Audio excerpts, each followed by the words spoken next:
Buenas noches, mis queridos hermanos y hermanas que se están conectando con nosotros a través de la plataforma de Facebook. Es un gusto el podernos nuevamente reunir a través de este medio con la intención de parte de ustedes de escuchar la enseñanza de la palabra y por nuestra parte, quienes estamos acá, de ofrecer la enseñanza de la palabra para que nuestros corazones sean edificados con la verdad en la cual hemos creído. Ya hemos acumulado un buen número de estudios bíblicos a lo largo de estos meses que hemos estado transmitiendo. Y el día de hoy vamos a estudiar el capítulo 12 de Apocalipsis y les pido que cierren sus ojos ahí donde están y vamos a orar. Padre, queremos en esta hora solicitar ante tu trono de la gracia la sabiduría, el entendimiento y la inteligencia para la comprensión de tu verdad. Abre nuestros ojos a tu luz, abre nuestros oídos a tu verdad y afianza tu palabra en nuestros corazones para que dé el fruto que tú esperas que dé, tanto en la vida de mis hermanos como en los que estamos aquí. Gracias, Padre eterno, por esta oración que podemos elevar en el nombre del Señor Jesucristo, con la acción de gracias. Amén. Les invito a abrir sus Biblias allá en Apocalipsis capítulo 12.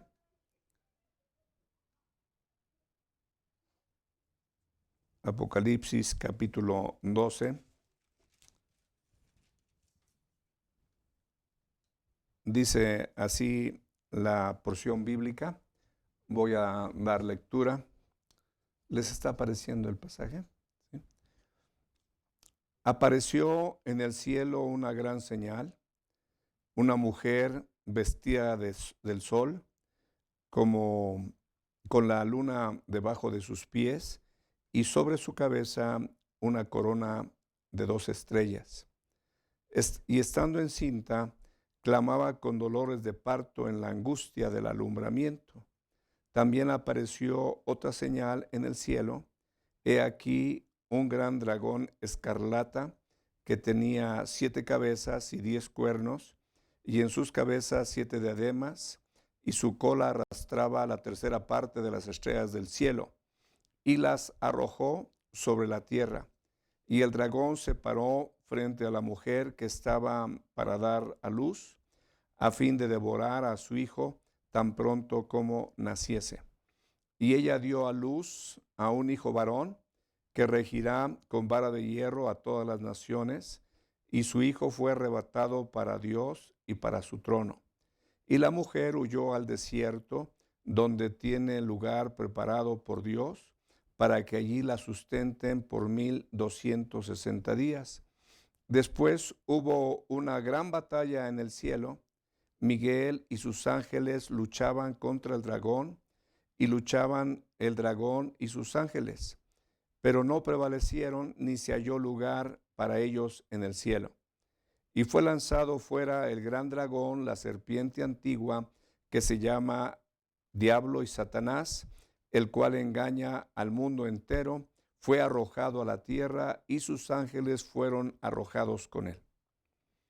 Entonces oí una gran voz del cielo que decía: ahora ha venido la salvación y el poder y el reino de nuestro Dios y la autoridad de su Cristo, porque ha sido lanzado el acusador de nuestros hermanos, que los acusaba delante de nuestro Dios día y noche. Y ellos le han vencido por medio de la sangre del Cordero y la palabra del testimonio de ellos, y menospreciaron sus vidas hasta la muerte. Por lo cual, alegraos cielos y los que moráis en ellos. Ay de los moradores de la tierra y del mar, porque el diablo ha descendido a vosotros con gran ira, sabiendo que tiene poco tiempo.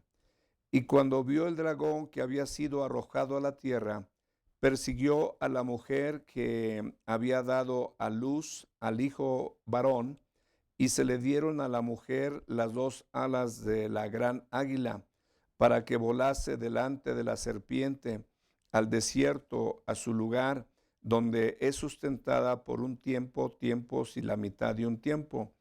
Y la serpiente arrojó de su boca, y la serpiente arrojó de su boca tras la mujer agua como un río, para que fuese arrastrada por el río. Pero la tierra ayudó a la mujer, pues la tierra abrió su boca y tragó el río que el dragón había echado de su boca. Entonces el dragón se llenó de ira contra la mujer y se fue a hacer guerra contra el resto de la descendencia de ella, los que guardan los mandamientos de Dios y tienen el testimonio de Jesucristo. Este pasaje, hermanos, que acabamos de leer, es un pasaje que yo reconozco que hay una gran complejidad en la comprensión para poder comprenderlo. Hay una gran complejidad. Porque por un lado está el lenguaje normal y el lenguaje simbólico. Por otro lado está la mezcla de la historia con la profecía, la mezcla de eventos celestiales con eventos terrenales. Y cuando hay falta de conocimiento bíblico, pues ciertamente uno queda todo confundido y sin saber cómo interpretar las cosas. O tal vez hay conocimiento bíblico, pero no se relacionan el conocimiento con estos eventos que aquí están. Además de eso, pues hay una variedad de interpretaciones. Ha habido una variedad de interpretaciones a lo largo de la historia. Entonces, lo que yo quiero ofrecerles a ustedes es un acercamiento. No me catalogo como un experto en Apocalipsis. Soy un pastor de la iglesia cristiana y lo he leído muchas veces y he dado estudios. Y no sé cuántas veces he leído este pasaje que acabamos de leer, Apocalipsis capítulo 12, no sé cuántas veces. Estuve tratando preguntándole al Espíritu Santo cómo podríamos enfocar el estudio de este capítulo de tal manera que nuestra vida fuese edificada, no solamente nuestra mente informada, sino que tú y yo tuviésemos un punto en donde apoyar el ser edificados en esta noche. Y lo que yo quiero ofrecerte es lo que es el resultado de esa indagatoria. Y al estar leyendo y releyendo y viendo y tornando ahí, volviendo al pasaje, lo que yo quiero compartirte es la derrota del dragón. Enfocar el pasaje desde ese ángulo, la derrota del dragón.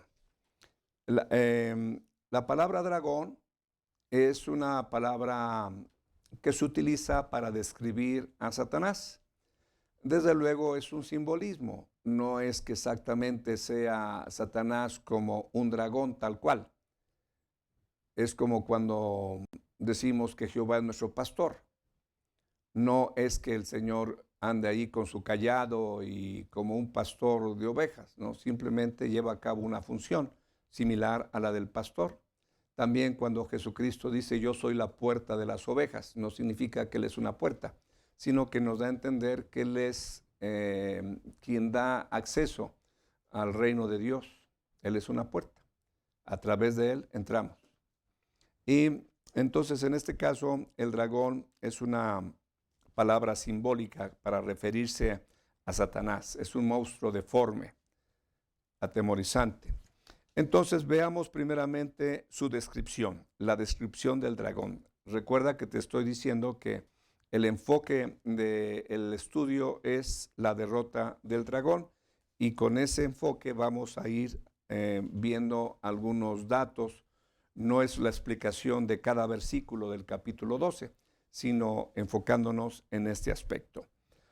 En el versículo 3 dice: también apareció otra señal en el cielo, y he aquí un gran dragón escarlata que tenía 7 cabezas y 10 cuernos, y en sus cabezas 10 diademas. Entonces, te acabo de mencionar que la palabra dragón se refiere, es monstruo, un monstruo, por su fealdad, por su deformidad, por lo espantoso, por lo terrible y atemorizante de esa figura. El que sea un dragón escarlata, con la palabra escarlata creemos que se está refiriendo a, a la sangre, lo sangriento que son sus obras, a la destrucción y a la muerte que deja cuando él actúa en la sociedad humana. Las 7 cabezas que tiene el dragón, te quiero recordar que hay 7 imperios que en alguna forma están relacionados con Israel hasta el tiempo que escribe Juan su libro. Está el primer imperio, que fue Egipto. Tú sabes cómo Egipto oprimió al pueblo de Israel después de la muerte de José. Ellos oprimieron y los esclavizaron, los sometieron a una situación muy penosa de sufrimiento y por eso están las siete cabezas. La primera cabeza representa al imperio egipcio, la segunda cabeza representa al imperio asirio. Asiria fue la nación que conquistó al reino de Israel. Recordarás que después de la muerte de Salomón, con su hijo Roboam se dividió el reino. 10 tribus quedaron en el norte, 2 tribus quedaron en el sur, y entonces se establecieron 2 reinos, el reino de Israel al norte y el reino de Judá al sur, tomando como referencia el suelo palestino. Entonces, Asiria fue la que en el año 722 a.C. llegó, sitió Samaria, que era la capital de Israel, y la venció. Después de un largo asedio, tomaron a sus habitantes y los esparcieron entre las naciones, se los llevaron. Por eso es que Asiria es parte de uno de esos imperios. Después surge el imperio babilónico, y el imperio babilónico tiene que ver con Judá, con las 2 tribus restantes. Y no sé si recuerdan los estudios que hemos compartido, la enseñanza en relación a que por medio de Nabucodonosor llega Babilonia a atacar a Judá, y Judá resiste, llega en el año 606, en el año 597 y en el año 586. Fueron 3 acercamientos hasta que finalmente la ciudad es destruida en el año 586. Ese es el tercer imperio profundamente relacionado con la historia de Israel. Después del imperio babilonio surge el imperio medo-persa. Y entonces ahí también el pueblo de Israel está oprimido porque ellos conquistan a Babilonia, y entonces el imperio medo-persa pues también llega a tener injerencia en lo que era Palestina, lo cual nada más quedaron algunos pocos israelitas ahí poblando esa región. Después del imperio medo-persa surge el imperio griego, con Alejandro el Magno a la cabeza. Su reinado fue fugaz, murió a la edad de unos 30 y tantos años, creo que 33, y cuando Alejandro el Magno muere, se divide su imperio, que era muy grande, en 4 de ellos, y uno de ellos tiene que ver con las propiedades que tenía Grecia en Egipto, otros la que queda allí en el Medio Oriente, y uno de ellos, de esos generales que llegaron a apoderarse de esa región, le hace la vida de cuadritos a los judíos. Eso lo pueden leer en los libros apócrifos, primera y segundo de Macabeos. Ahí está el relato de ese tipo, de esa época. Entonces Grecia es otro imperio que tiene injerencia en la historia de Israel y de alguna manera afecta a Israel. Posteriormente, el último imperio es el Imperio Romano. Ese es el séptimo imperio que tú conoces, que pues llegó a conquistar gran parte del mundo, el Imperio Romano. Y cuando nació el Señor Jesucristo, Judea era una parte sometida al Imperio Romano, un territorio. Tenían el rey Herodes y cierta autonomía, pero siempre bajo la presencia del ejército romano allí. Por ejemplo, Poncio Pilato, un romano, era un procurador. Y también participa el rey Herodes. Hasta está el dicho de Herodes a Pilato, de Pilato a Herodes. Cuando mandaron al Señor Jesucristo con Herodes, lo regresan a Pilato y ese tipo de cosas. O sea, convivían las dos fuerzas gubernamentales, tanto cierta autonomía, el rey Herodes, pero el procurador romano ahí presente, siendo la autoridad final de la región. Bueno, esto es en cuanto a una explicación de las 7 cabezas. Y los 10 cuernos, pues se refiere a 10 reyes que gobernarán en el tiempo de la bestia. De eso ya platicamos en algún momento. Ahora, enfocándonos propiamente en la derrota de Satanás, en la derrota del dragón, vamos a ver su frustración, vamos a ver su derrota, vamos a ver su expulsión, vamos a ver su fracaso y vamos a ver su desesperación.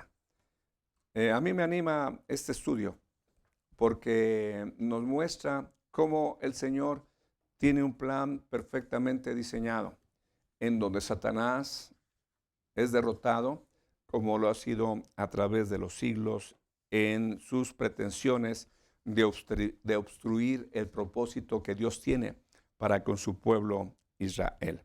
Entonces, primeramente veamos su frustración. Su frustración lo vemos en el versículo 4 y 5 del capítulo. Dice así, versículo 4 y 5. Y su cola arrastraba la tercera parte de las estrellas del cielo y las arrojó sobre la tierra.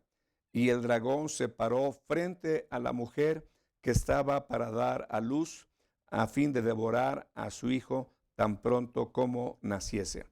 Permíteme ilustrarte que esta mujer a la que se hace referencia en 7 ocasiones a lo largo del capítulo, esta mujer representa a Israel.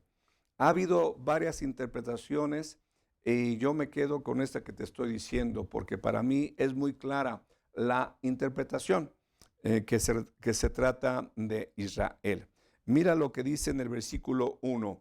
Apareció en el cielo una gran señal, una mujer vestida de sol, con la luna debajo de sus pies y sobre su cabeza una corona con 2 estrellas. ¿Serías tan amable en ir conmigo a Génesis 37:9? Génesis 37:9.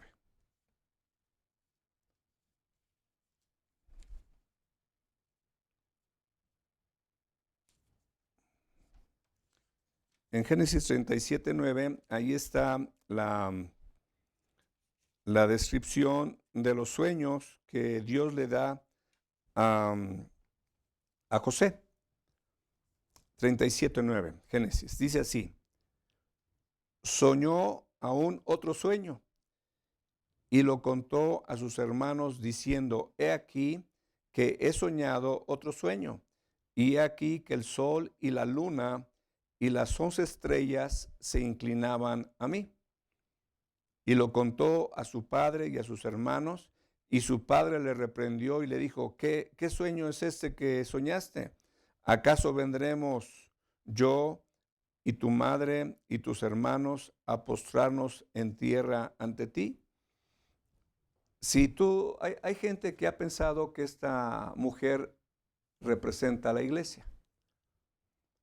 De acuerdo a la interpretación que te he estado compartiendo, la iglesia deja de estar presente en el libro de Apocalipsis a partir del capítulo 3, en donde se le dan unas epístolas o unas cartas por medio del Señor Jesucristo. En el capítulo 4 y 5, los 24 ancianos, si estamos correctos con la interpretación de que representan a la iglesia, porque hablan de la redención operada por la sangre de Cristo, por eso es que identificamos a esos ancianos como personas involucradas con el sacrificio del Señor en la cruz. Entonces, en el capítulo 5 se mencionan los 24 ancianos. Capítulo 6 hasta el 18 no se vuelve a mencionar nada acerca de la iglesia. En el capítulo 19 se menciona que las bodas del Cordero han llegado y su esposa se ha preparado, en el capítulo 19. En el capítulo 21 y 22 aparece nuevamente la figura de la esposa. Entonces ahí se retoma nuevamente la alusión a la esposa del Cordero. De tal manera que desde Apocalipsis capítulo 6 hasta el 18 no se menciona para nada la iglesia. ¿Por qué la gente piensa eso? Bueno, pues razones tendrán. Pero aquí estamos viendo que es un judío escribiendo a los judíos por parte de nuestro Señor el Espíritu Santo y haciendo alusión a esta mujer y diciendo que esa mujer, dice lo que dice aquí, que he soñado otro sueño y aquí el sol, la luna y las 11 estrellas se inclinaban ante mí.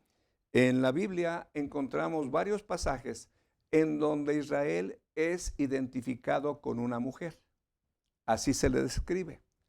Se le describe como una mujer fornicaria, como una mujer infiel, como una mujer adúltera. Se describe que Jehová de los ejércitos es su esposo. Así que para Israel no era ajeno el ver identificada a la iglesia, a la nación con una mujer. Y si está identificada esta mujer, la nación, y está vestida de sol y de luna y las 2 estrellas allá arriba, bueno, creemos que se refiere a la nación de Israel. Y el intento del dragón en el versículo 4, en la segunda parte, el dragón se paró frente a la mujer que estaba para dar a luz a fin de devorar a su hijo tan pronto como naciese. La gente que identifica a la mujer como iglesia, pues ahí tienen un grave problema. ¿Cómo es que esa mujer solamente da hijos varones? En fin, lo que quiero ilustrar, hermanos, es que desde mi punto de vista es clara la identificación de la nación de la mujer con la nación de Israel. Y el intento del dragón es devorar al hijo varón que iban a nacer. Creo que esto estará haciendo referencia al acontecimiento que nos narra Mateo capítulo 2, versículos 13 y 14, donde se nos dice que Herodes mandó a matar a todos los niños de 2 años para abajo en aquella región por donde anduvieron los magos, para que matasen a los niños de 2 años para abajo. Y ahí se habla de que Raquel, que sufre por sus hijos, etcétera, ¿no? Posiblemente se está haciendo referencia a ese evento frustrado. Estamos hablando de la frustración. El dragón es un ser frustrado. Lo que él quiso lograr con matar al hijo varón se le barrió, se le frustró el plan que tenía, porque el ángel del Señor le dice a José: levántate, toma a tu mujer y al niño y vete a Egipto, porque buscará Herodes para matar al niño. Entonces el dragón se queda frustrado con la idea de poderlo matar al niño que había nacido, el rey de los judíos. Y el pasaje nos dice que Versículo 5, y ella dio a luz un hijo varón, que regirá con vara de hierro a todas las naciones, y su hijo fue arrebatado para Dios y para su trono. De que este hijo varón regirá a las naciones con vara de hierro, es una profecía mesiánica que se encuentra en el Salmo en el Salmo 2. Ahí se habla acerca de eso. Es otra manera de comprobar que se está refiriendo a la nación de Israel. Quien va a regir con vara de hierro es el Señor Jesucristo, que le dice a una de las iglesias que también estarán rigiendo a las naciones, reinando sobre las naciones con vara de hierro. Sí, eso es cierto. ¿Sí? O sea, eso no invalida el acercamiento. Simplemente es algo que el Señor Jesucristo va a hacer y que le comparte a los creyentes en ese aspecto. Y en el versículo que estamos leyendo, versículo 5, y ella dio a luz un hijo varón que regirá con vara de hierro a todas las naciones, y su hijo fue alzado para Dios y para su reino. Esto yo creo que está haciendo referencia estos conceptos a la ascensión de nuestro Señor Jesucristo. Después de que el Señor Jesucristo obtiene una poderosa victoria sobre Satanás y sobre la muerte al resucitar de entre los muertos, 40 días después de su resurrección, fue ascendió a la diestra del Padre, y entonces eso podría ser una alusión cuando dice aquí, fue arrebatado para su Dios y para su reino. Así que entonces el dragón quedó frustrado. Aquí en el diagrama que tengo, vamos a hacer alusión aquí al hecho de que el dragón quiso vencer al Señor Jesucristo en la tentación y fue derrotado, quedó frustrado su intento. Creyó haber acabado con el Hijo de Dios al crucificarlo, pero el Hijo de Dios resucitó y a los 40 días asciende a la diestra del Padre y quedó frustrado en su intento de acabar con el Hijo de Dios. Entonces estamos hablando de que el primer punto es la frustración del dragón. El dragón es un ser frustrado. Vamos a ver el punto de que el dragón es un ser derrotado. En el versículo 7 dice ahí, después hubo una gran batalla en el cielo. Miguel y sus ángeles luchaban contra el dragón, y luchaba el dragón y sus ángeles, pero no prevalecieron, ni se halló lugar para ellos en el cielo. En el versículo 7 está la gran batalla. Ahí se describe como hay una gran batalla en el cielo. El escenario de la gran batalla es el cielo. Y déjame comentarte que cuando el apóstol Pablo tiene una experiencia de haber ido al paraíso, de haber estado con Dios, habla de que subió al tercer cielo, fue llevado al tercer cielo. Eso significa que hay dos cielos más. ¿Cuáles son? Por un lado, el primer cielo sería el cielo atmosférico.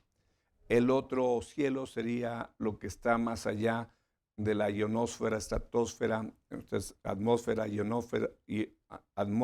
ionosfera, estratosfera, que está más arriba, en los lugares celestiales. Y el tercer cielo, pues es la morada del Señor. Entonces, el enemigo tiene su habitación en esa región celestial, en esa región, ahí tiene, desde luego no está en el reino de Dios, sino en otra parte cósmica.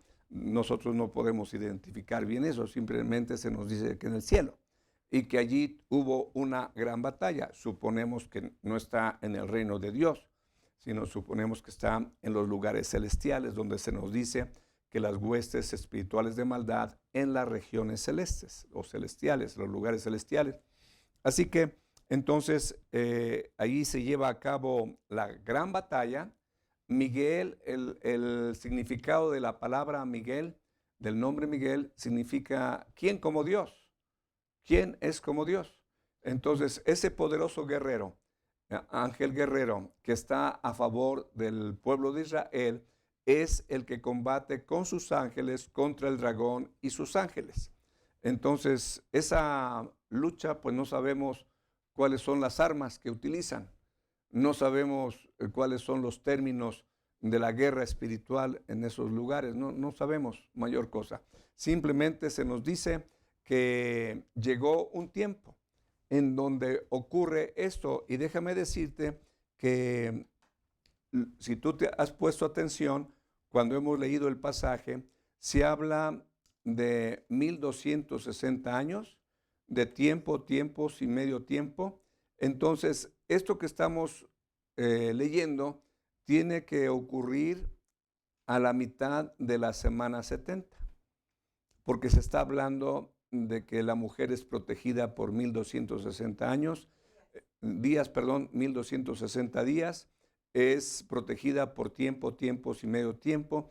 Entonces, esto que estamos leyendo tiene que ocurrir aquí en este espacio de la semana 70 de Daniel. ¿Te acuerdas que cuando hablamos de la séptima trompeta, también dijimos que esos acontecimientos están siendo descritos como teniendo su lugar en la segunda mitad de la semana 70 de Daniel, al igual que lo que estamos leyendo ahorita? Entonces, la gran batalla se lleva a cabo en el cielo y el resultado de esa batalla es que no prevalecieron. O sea, los derrotados fueron el dragón y sus ángeles. ¿Por qué es necesaria que haya una lucha cuando Dios podría con una sola palabra terminar con ellos? Eso no lo sé. Simplemente son cosas que se nos dicen y tenemos que entender que tienen un propósito y que hay planes soberanos que avalan todo esto que estamos leyendo. El que tú y yo no tengamos todas las respuestas a nuestras preguntas, pues eso no invalida la veracidad de lo que estamos leyendo. Entonces, lo que quiero ilustrarte es que este pasaje nos habla de la derrota del dragón, nos lo presenta como un ser frustrado, nos lo presenta como un ser derrotado, nos los presenta también como un ser expulsado. Se le concedió durante un tiempo. ¿Cuánto tiempo? Pues yo podría suponer desde que él se rebeló, desde que él se rebeló en contra de nuestro Dios, fue echado del reino de los cielos juntamente con estos personajes. Algunos de ellos, de todos los que le siguieron, yo puedo entender que debido a su maldad y a todo lo que ellos representaban, fueron confinados y refundidos al abismo y ahí están guardados por siglos. Y entonces Satanás y un grupo de ángeles en alguna medida estuvieron están actualmente colocados en esos lugares celestiales, en donde a su tiempo. ¿En qué tiempo? En este tiempo, en la semana 70, a la mitad de la semana 70, tiene que ser en la mitad de la semana 70 por lo que continúa. Es cuando es lanzado el enemigo, ya no se le halló lugar para él en el cielo y entonces Miguel obtiene la victoria y es expulsado Satanás, el dragón, la serpiente antigua. Y fíjate lo que dice aquí en el versículo 9. Y fue lanzado el gran dragón, la serpiente antigua, que es el diablo y Satanás, el cual engaña al mundo entero. Fue arrojado a la tierra y sus ángeles fueron arrojados con él. Aquí en el versículo 9, entonces se nos está aclarando que ese gran dragón ha sido vencido. Es un ser derrotado, es un ser que está frustrado, es un ser que está derrotado Es un ser que ha sido expulsado, bueno, que será expulsado. Aún no ha ocurrido esto, sino que eso ocurrirá en el futuro. Y es identificado el dragón como la serpiente antigua, el diablo y Satanás. Con la serpiente antigua, eso se está hablando de la astucia, de ese malévolo ser eh, que es tu enemigo y mi enemigo y el enemigo de la iglesia y el enemigo de la humanidad y el enemigo de Dios. Él usa mucha astucia y eso es necesario que tú y yo lo tomemos en cuenta. Si algún día tú te crees superior al enemigo y crees que puedes como aquella gente que comienza a tomar y sigue tomando y cree que tiene el control de su vicio, resulta que queda esclavizado a ese vicio y así la humanidad a cualquier otro vicio, creyendo que fácilmente lo pueden dominar. Pero el que está detrás de todo esto, de toda esclavitud del ser humano, es Satanás. A través de la pornografía, el Satanás esclaviza al ser humano. A través de los vicios, el ser humano es esclavizado por el mal. Satanás es un ser astuto. No va a llegar con todas las cartas sobre la mesa y te dice, ¿sabes qué? Tengo el plan de destruir tu matrimonio y te voy a hacer que seas seducido por una secretaria y tú le vas a hacer caso a la secretaria o tal vez es a la mujer a la que está seduciendo y tú le vas a hacer caso a este hombre sí te comprende, no como tu marido que es un insensible. Y así el enemigo se acerca con astucia, no te presenta toda la situación, todo el panorama. El dragón es un ser orgulloso, un ser que se jacta de grandes cosas. Este ser está mal, no entiende que ya ha sido derrotado y ha sido destinado su fin, pero él sigue creyendo que puede hacer lo que él quiere hacer y es un ser derrotado, es un ser frustrado. Con diablo, la palabra diablo se habla de calumniador. Eh, aquellas palabras que tú y yo pudiésemos usar para denigrar a una persona, para robarle su credibilidad y su reputación, levantando calumnias o diciendo mentiras o exagerando las cosas para llevarlas a un punto que no corresponden a la realidad, es el diablo el que está detrás de todo eso. Es el diablo usándote o usándome, usándonos al ser humano. ¿Para qué? Para lograr sus fines y dejar herida a las personas. ¿Qué sucede cuando una persona escucha una palabra de condenación por parte de otra? Pues se siente mal, se siente culpable.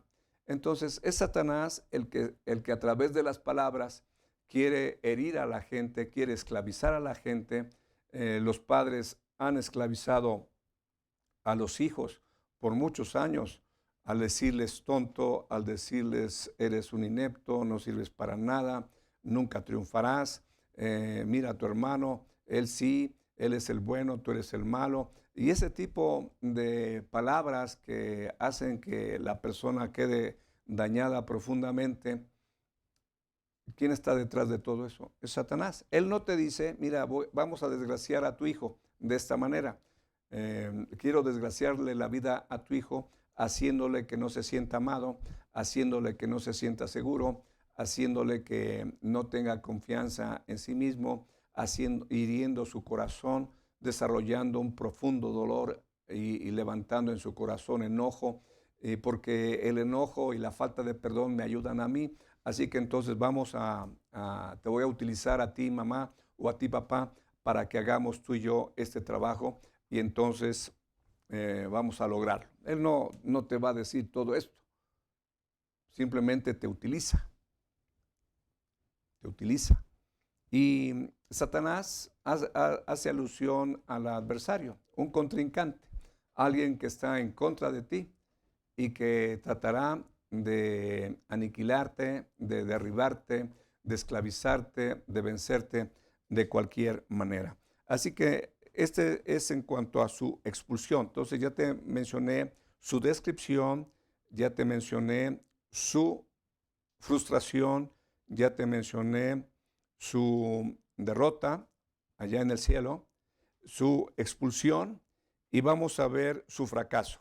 Mira por favor en el versículo 13, dice el versículo 13, y cuando vio el dragón que había sido arrojado a la tierra, persiguió a la mujer que había dado a luz al hijo varón, y se le dieron a la mujer las dos alas de la gran águila para que volase de delante de la serpiente al desierto, a su lugar, donde es sustentada por un tiempo y tiempos y la mitad de un tiempo.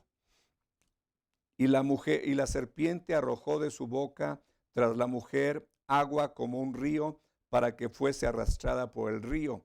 Pero la tierra ayudó a la mujer, pues la tierra abrió su boca y tragó el río que el dragón había echado con su boca.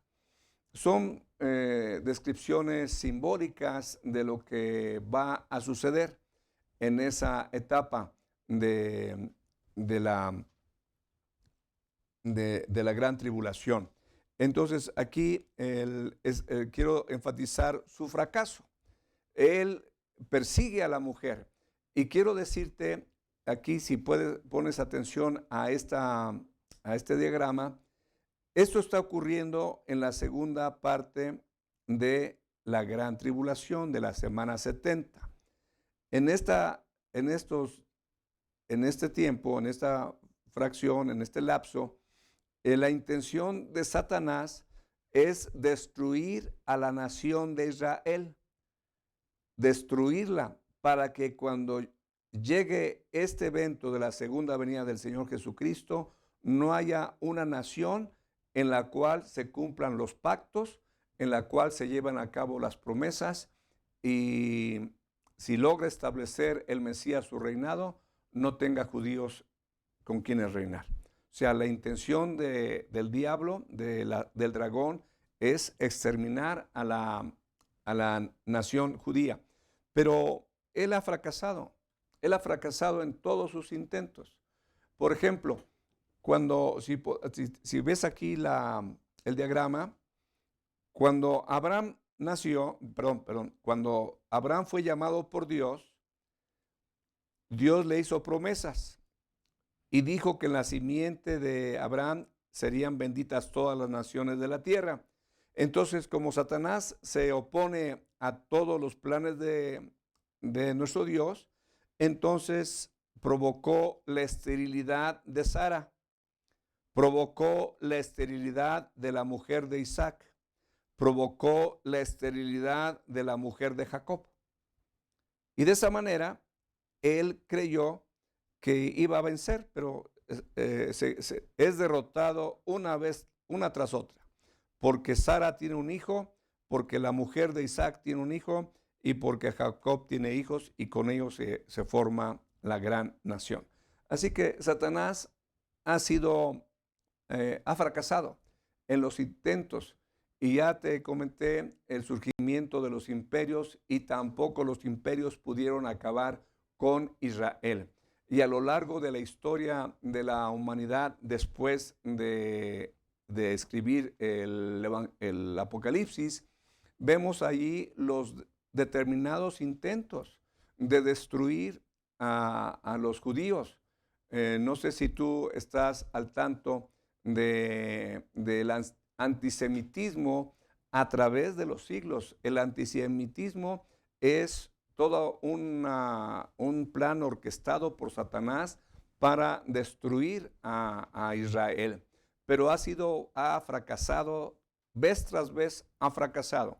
Los pogroms, no sé si has oído de ellos, que se iniciaron en Rusia.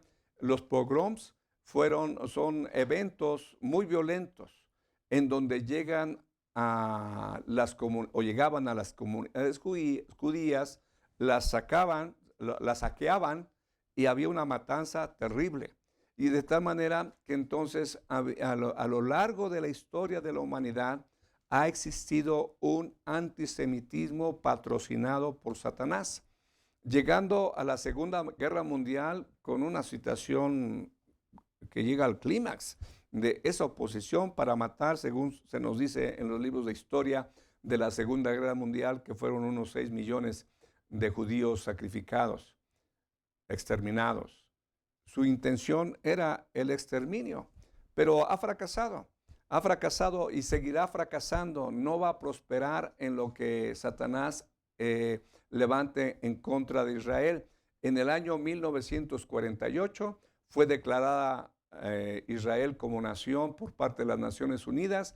En ese mismo día o en los días siguientes se levantó la guerra de los árabes en contra de los judíos para tratar de arrojarlos al mar y fueron vencidos, salieron victoriosos los judíos.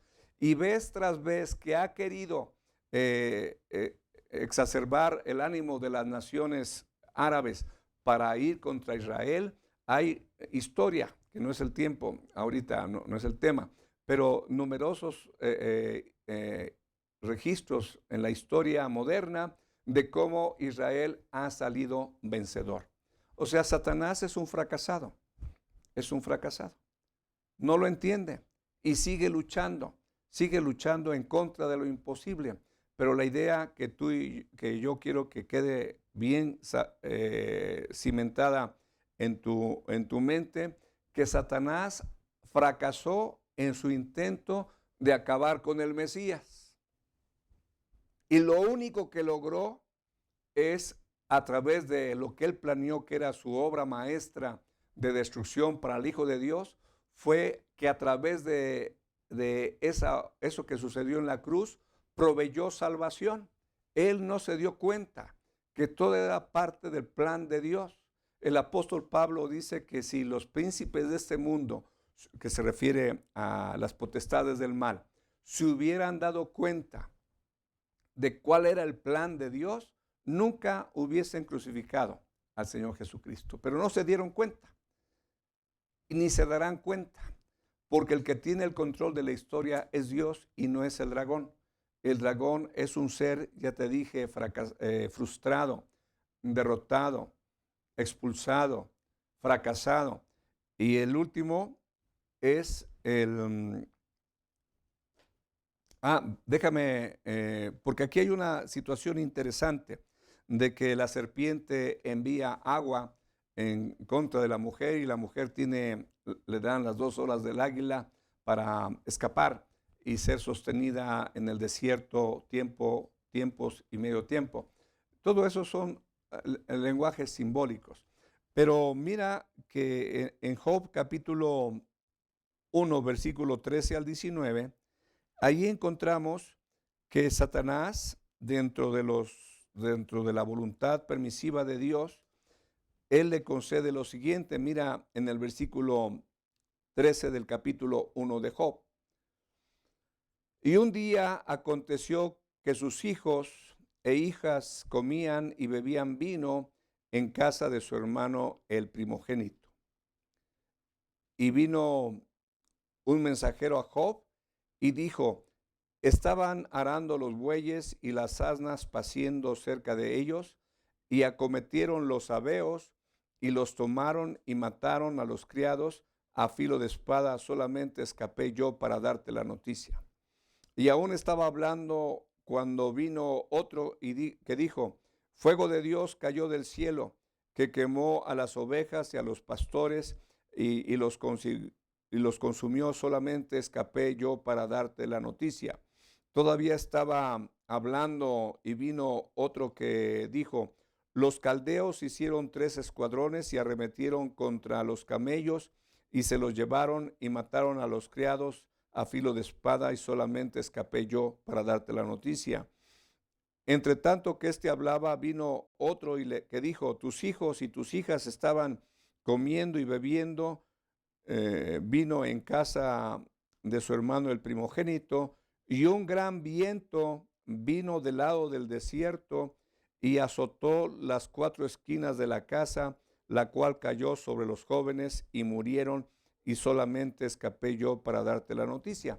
Lo que quiero ilustrar con este pasaje que acabamos de leer es que Satanás sí tiene poder.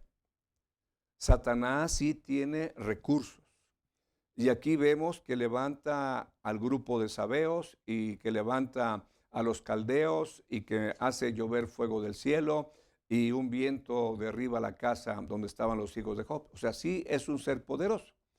¿Qué es lo que representa el agua para arrastrar a la mujer? No lo sé. ¿Qué es lo que representan las alas para que la mujer escape? No lo sé. ¿Cómo es que la tierra abre y se lleva el agua? Pues hay un ejemplo que la tierra abrió su boca, dice el pasaje, y tragó a un considerable grupo de personas que se habían rebelado en contra de Moisés. O sea, Satanás tiene injerencia en la tierra, es el príncipe de este mundo, es el Dios de este siglo y tiene ciertos recursos. Pero finalmente estamos leyendo que es un ser que dijimos, es un ser frustrado, es un ser derrotado, es un ser que será expulsado y es un ser que que fracasará en su propósito de destruir a Israel. Es un ser fracasado o será un ser fracasado en ese propósito. Y finalmente veamos su desesperación en el versículo 17 de Apocalipsis 12, versículo 17, dice así el pasaje: entonces el dragón se llenó de ira contra la mujer y se fue a hacer guerra contra el resto de la descendencia, los que guardan los mandamientos de Dios y tienen el testimonio de Jesucristo. Aquí vemos a Satanás como un ser airado y desesperado. Como no le puede hacer nada a la nación de Israel porque está protegida por Dios para preservarla, entonces revira y se va contra ¿qué tipo de personas? Personas que en la tribulación han creído en Dios y que han dispuesto a guardar los mandamientos, porque en la tribulación habrá salvación. Entonces, esas personas que deciden seguir a Dios y obedecer a Dios, aquí se les llama la descendencia de la mujer. No es que sean judíos, los judíos están con la mujer, sino son personas de las naciones que han creído y que han dispuesto a obedecer a Dios y no ser sellados con la marca de la bestia.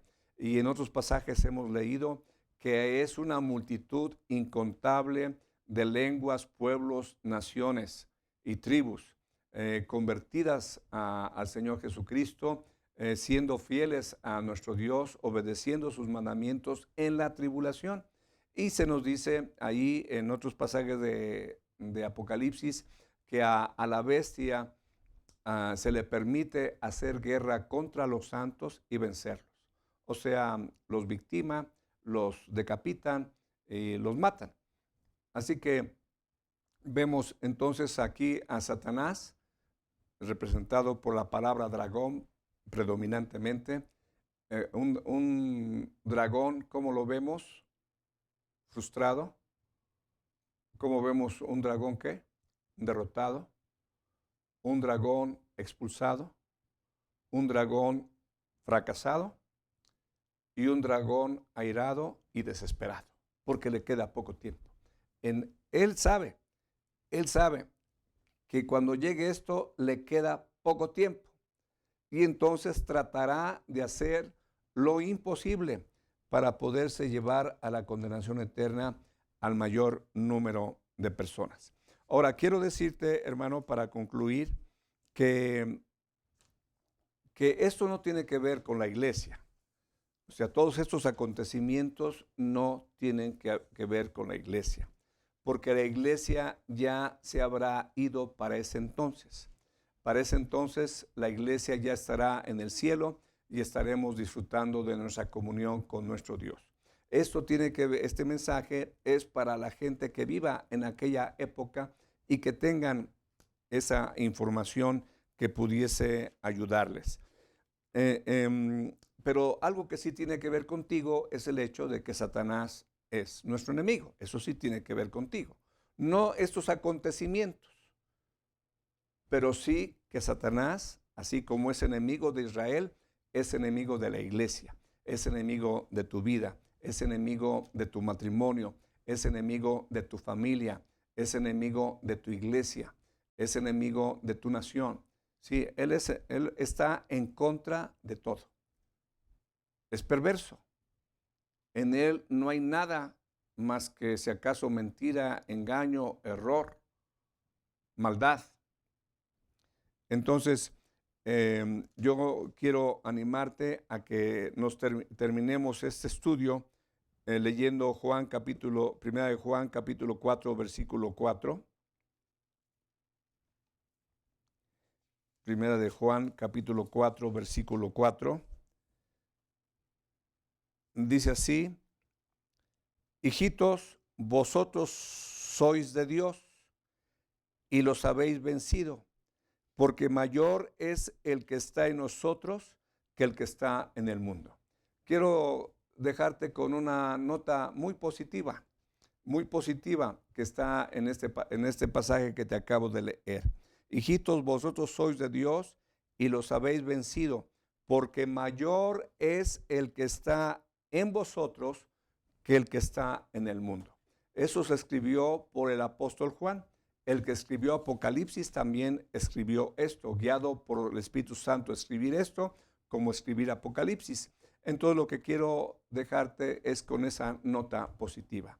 Ciertamente Satanás tiene poder para hacer caer cielo del cielo, ya lo leímos, para levantar vientos y levantar problemas en tu vida. Sí, tiene poder para ello.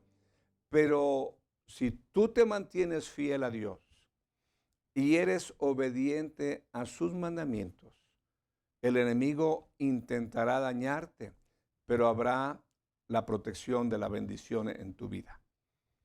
Dios protege al obediente. Al desobediente, pues lo deja que siga el curso de sus actos, porque todo lo que se siembra, se cosecha. Que puede estar presente la misericordia, sí, no lo dudo. Pero que Dios bendiga al desobediente, no. Dios bendice al obediente. Y lo que Satanás quiere hacer es lo que hizo con la primera mujer. ¿Qué fue lo que hizo con la primera mujer? Engañarla. Y habiéndole engañado, a que la condujo a la desobediencia. Es lo que él quiere hacer. Con ella lo logró, con el Señor Jesucristo lo intentó, y contigo y conmigo en algunas ocasiones lo ha logrado. Todos aquellos momentos en los que tú y yo hemos desobedecido ha sido porque tú y yo hemos hecho caso a la carne, al mundo y a Satanás. Así que yo te animo a que en esta hora te afirmes en la verdad que Dios nos ha revelado en su palabra. Es una verdad maravillosa. Satanás es un ser real. El dragón, con todo su figura atemorizante, no debe de ser tal en tu corazón. Tú eres el vencedor en Cristo. En Cristo somos más que vencedores. Así que mayor es el que está en nosotros que el que está en el mundo. Así que yo espero que esto te dé agradecimiento en tu corazón, saber que estamos con el vencedor. Todos los satanistas y los brujos y todos los siervos de Satanás están con el derrotado. Yo espero que en tu corazón haya gratitud porque estamos con el vencedor. Jesucristo es el vencedor y el dragón es el derrotado. Jesucristo es el vencedor y el dragón es el derrotado. Es el frustrado, el derrotado, es el fracasado, el desesperado, el arrojado del cielo, y también será el condenado, porque este diagrama termina con esta figura que está aquí, el dragón siendo lanzado al lago de fuego. Y ese es el triste destino de un personaje que se atrevió a levantarse en contra de su Creador y de su Dios. Creyó ser superior a su Dios, lo envidió y entonces comenzó su caída terrible y arrastró con ello a una gran parte de los ángeles y a una gran parte de la humanidad. Pero por favor, que te quede claro, mira, ¿en dónde terminará? En el lago de fuego. El dragón siendo arrojado al final de la historia de la humanidad, tal y como lo conocemos aquí en el planeta, será arrojado al lago de fuego. Esta figura representa al lago de fuego, y allá estará su hijo predilecto, la bestia, y allí estará el falso profeta. Estos dos personajes, por promoción de él, llegaron a tener una posición encumbrada por 3 años y medio. Por 3 años y medio, y estarán perdidos por toda una eternidad. Así que yo espero que este estudio deje ánimo en tu corazón. Tú eres parte de los vencedores. Él es el vencido, el derrotado, el desesperado, el frustrado, el fracasado, el expulsado. Él es. Tú y yo somos los vencedores en Cristo Jesús. Terminamos con una oración. Padre, gracias por estar ante tu trono de la gracia pidiendo tu bendición para este estudio. Espero, Señor, que lo que he compartido con mis hermanos haya sido claro, haya llevado edificación a sus vidas, y que tanto ellos como yo quedemos firmemente fortalecidos con la verdad de que Jesucristo es el vencedor, y que antes en todas estas cosas somos más que vencedores por medio de aquel que nos amó. Recibe nuestra gratitud en el nombre de Jesús. Amén. Buenas noches, hermanos. Dios les bendiga. Si el Señor Jesucristo no viene, nos vemos el próximo domingo.